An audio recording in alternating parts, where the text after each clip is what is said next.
విశేషమైనటువంటి పూజా కార్యక్రమాలను పూర్తి చేసి ద్వారంలో మళ్ళీ పశ్చిమ ద్వారం దగ్గరకు వస్తున్నారు. నిశ్చమ ద్వారపాలనభ్యర్థ పశ్చిమంలో ఉండేటువంటి ఇద్దరు ద్వారపాలకులకు పూజా విశేషాలు చేస్తూ ఉన్నారు.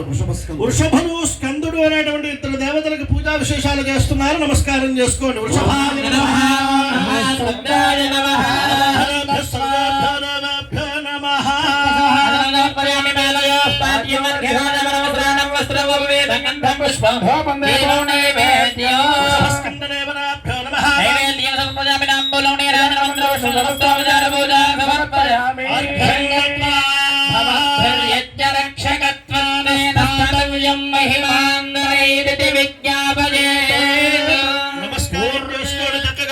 బ్రహ్మగారు అక్కడ ఇద్దరు దేవతా సమూహాన్ని ఆహ్వానం చేసి వారికి పూజా విశేషాలు చేసి పూర్వతోరణ కుంభే తూర్పు ద్వారంలో ప్రకాశించేటువంటి ఆ యొక్క ద్వారానికి వచ్చారు.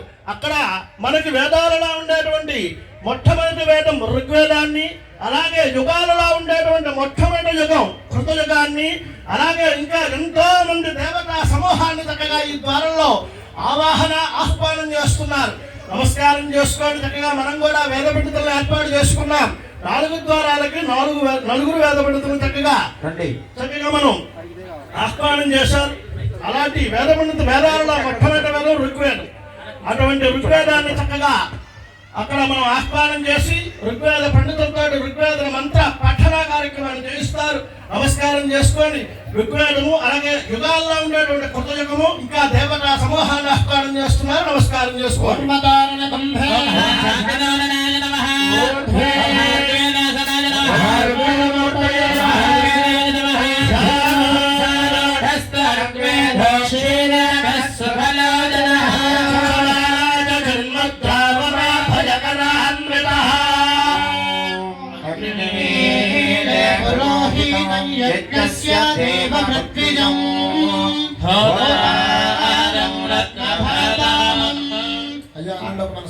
నమస్కారం చేసుకోండి. ఋగ్వేదాన్ని ఆలాపన చేస్తున్నారు. అందరూ కూడా వినండి. అయ్యా రండి బాబు.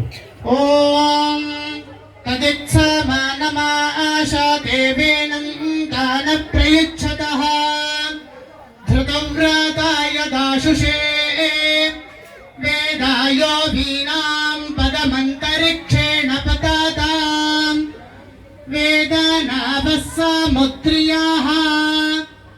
వేదమాసో ధృతవ్రతో ద్వాదశ ప్రజాపతః వేదాయ ఉపజాయతే వేదవాతస్య వర్తని మురోర్విశ్వస్య బృహతః వేదాయే అధ్యాసాదే నిశాసాద ధృతవ్రతో వరుణః పస్త్యా ఆస్వాం సామ్రాజ్యాయ సుక్రదుః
सर्वेभ्यो देवेभ्यो नमः